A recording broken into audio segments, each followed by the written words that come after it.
முன்னாள் பிரதமர் இஸ்மாயில் சப்ரி யாக்கூப் மீதான விசாரணையின் ஒரு பகுதியாக மலேசிய லஞ்ச ஊழல் தடுப்பு ஆணையமான MACC பணம் மாற்றியவரை கைது செய்துள்ளது. சந்தேக நபர் விசாரணைக்காக 2 நாட்கள் விளக்கமறியலில் வைக்கப்பட்டுள்ளார். ஆனால் அவர் உடல்நிலை சரியில்லாமல் இருப்பதாக புகார் அளித்த பின்னர் விடுவிக்கப்பட்டதாக MACC தலைமை ஆணையர் தான்ஸ்ரீ அசாம்பாக்கி தெரிவித்தார். தாங்கள் உடனடியாக அவரை ஒரு மருத்துவரிடம் பரிந்துரைத்ததாகவும் அவர் இதயத்தில் அடைப்பு இருப்பது உறுதிப்படுத்தப்பட்டதாகவும் அவர் கூறினார். இதனை அடுத்து இஸ்மாயிலின் விசாரணை விரைவில் முடிவடையாது என்றும் அசாம்பாக்கி சுட்டிக்காட்டினார். புலனாய்வாளர்கள் செயல்முறையை எப்போது முடிப்பார்கள் என்று தம்மால் கணிக்க முடியாது என்று குறிப்பிட்ட அவர், ஆனால் அதற்கு இன்னும் சில அமர்வுகள் தேவைப்படும் என்று கூறினார். விசாரணையை முடிப்பதற்கு முன்பு வேறு பல நபர்களிடம் பேச வேண்டும் என்று அவர் கூறினார். இந்நிலையில் இஸ்மாயிலிடம் இன்று 6வது முறையாக விசாரணை நடத்தப்படும் என்று எதிர்பார்க்கப்படுகிறது. ரிங்கிட் 17 கோடி ரொக்கம் மற்றும் மில்லியன் கணக்கான ரிங்கிட் மதிப்புள்ள 16 கிலோகிராம் தங்க கட்டிகள் ஆகியவற்றை MACC கண்டுபிடித்தது குறித்து விசாரணை நடத்தி வருகிறது. இவை அனைத்தும் 4 அதிகாரிகளின் வீடுகள் மற்றும் பாதுகாப்பான வீடுகள் என்று நம்பப்படும் மற்ற 3 வளாகங்களில் சோதனையில் கைப்பற்றப்பட்டன. இஸ்மாயிலை தவிர அவரது முன்னாள் மூத்த அதிகாரிகள் 4 மீதும் MACC விசாரணை நடத்தி வருகிறது. ஸ்லாங்கூர் பாங்கி நாடாளுமன்ற உறுப்பினர் சரட்சான் ஜொஹானுக்கு சமூக ஊடகம் மூலம் வலைவாசி ஒருவர் மிரட்டல் விடுத்துள்ளார். இதுகுறித்து போலீசில் அவர் புகார் செய்துள்ளார்.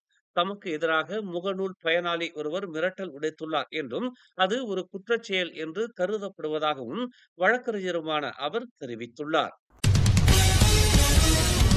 கோலாலம்பூரில் பல பேருந்து நிறுத்தங்களை அலங்கரித்திருந்த சுவர் ஓவியங்கள் அகற்றப்பட்டுள்ளன. கோலாலம்பூர் மாநகர் மன்றத்தின் அனுமதி பெறாமல் அந்த ஓவியங்கள் வரையப்பட்டதே இதற்கு காரணம் என்று தெரிவிக்கப்பட்டுள்ளது. அந்த சுவர் ஓவியங்களை தீட்டுவதற்கு சம்பந்தப்பட்ட ஓவிய கலைஞர் தங்களிடம் முறையான அனுமதியை பெறவில்லை என்றும், எனவே நடப்பில் உள்ள பராமரிப்பு விதிமுறைகளுக்கு ஏற்ப அவை அகற்றப்பட்டுள்ளதாகவும் மாநகர் மன்றம் குறிப்பிட்டுள்ளது.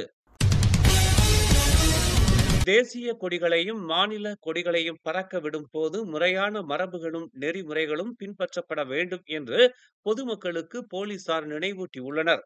ஜொஹூரின் பொந்தியானில் அம்மாநில கொடி நேற்று முன்தினம் தலைகீழாக பறக்க விடப்பட்டது ஒரு தற்செயலான சம்பவம் என்று பொந்தியான் போலீஸ் தலைவர் முகமது ஷோஃபி தாயிப் நேற்று தெரிவித்தார்.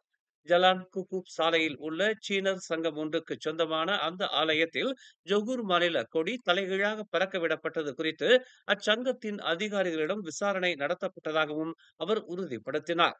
சமய சங்கத்தின் வளாகத்தில் நேற்று முன்தினம் பிற்பகல் 1 மணிக்கு இச்சம்பவம் நிகழ்ந்துள்ளது. அந்த மாநில கொடி தலைகீழாக பறக்க விடப்பட்டிருக்கிறது என்பதை அந்த ஆலயத்தின் பராமரிப்பாளர்கள் உணரவில்லை என்று அவர் கூறினார். ஆயினும் தனிப்பட்ட முறையில் நடத்தப்பட்ட பேச்சுவார்த்தையில் அதற்கு சுமூகமான தீர்வு காணப்பட்டது என்று முகமது ஷஃபி தெரிவித்தார். எதிர்க்கட்சி கூட்டணி நாட்டை ஒற்றுமை அரசாங்கத்தை விட மிக சிறப்பாக நிர்வகிக்கும் என்றும் நாட்டின் அடிப்படை பிரச்சனைகளை தீர்க்கும் என்றும் பெரிக்காத்தான் நேஷனல் தலைவர் முகைதீன் யாசின் நம்பிக்கை தெரிவித்துள்ளார். பெரிக்காத்தான் நாட்டின் நிலைமையை சரி செய்ய முடியும் என்று குறிப்பிட்ட அவர், வருமான அதிகரிப்பு இல்லாவிட்டாலும் பொருட்களின் விலை உயர்வு அல்லது மானியங்கள் இல்லாதிருந்தாலும் மக்கள் தற்போது ஒரு கடினமான காலகட்டத்தை எதிர்நோக்கி வருவதாக அவர் சுட்டிக்காட்டினார். இது மிகவும் கடினமான சூழ்நிலை என்று முன்னாள் பிரதமருமான அவர் நோன்பு திறப்பு நிகழ்வில் கூறினார். ஆனால் எந்த ஒரு புதிய அரசாங்கமும் ஜனநாயக ரீதியாக தேர்ந்தெடுக்கப்பட வேண்டும் என்றும் அவர் தெரிவித்தார். பெரிக்காத்தான் ஒரு காத்திருக்கும் அரசாங்கம் என்ற கருத்து வீண் பேச்சு அல்ல என்றும், கூட்டணி ஆட்சியில் இருந்தபோது COVID-19 தொற்று நோயை நிர்வகிப்பதில் அதன் சாதனையையும் அவர் மேற்கோள் காட்டி பேசினார். COVID-19 எவ்வாறு நிர்வகிப்பது என்பது குறித்து எந்த விதிகளும் இல்லை என்றாலும் தங்களது நிர்வாகம் சிறப்பாக ஆட்சி செய்து தொற்று நோயிலிருந்து நாட்டை மீட்டது என்று அவர் கூறினார். தலைநகர் மஸ்ஜித் இந்தியாவில் பல்லாண்டு காலம் ஒரு வழிபாட்டு தலமாக இருந்து வரும் தேவி ஸ்ரீ பத்ரகாளி அம்மன் ஆலயம் விரைவில் உடைக்கப்படவிருப்பதாக வெளிவந்துள்ள செய்தியால் இந்தியர்கள் மத்தியில் பெரும் அதிர்ச்சி அலைகள் ஏற்பட்டுள்ளன. நூற்றாண்டை தாண்டிய தேவி ஸ்ரீ பத்ரகாளி அம்மன் ஆலயம் தலைநகர் வட்டாரத்தில் உள்ள இந்தியர்களின் வழிபாட்டு தலமாக இருந்து வருகிறது. இந்த ஆலயத்தை உடைப்பதற்கு தற்போது என்ன அவசியம் ஏற்பட்டுள்ளது என்றும், அந்த இடத்திலிருந்து ஆலயத்தை அப்புறப்படுத்துவதற்கு யார் திட்டமிட்டுள்ளனர் என்ற கேள்வியும் எழுந்துள்ளது. கோலாலம்பூரில் பெரும்பாலான ஆலயங்கள் மேம்பாட்டு திட்டங்களின் காரணமாக அகற்றப்பட்டு வருகின்றன.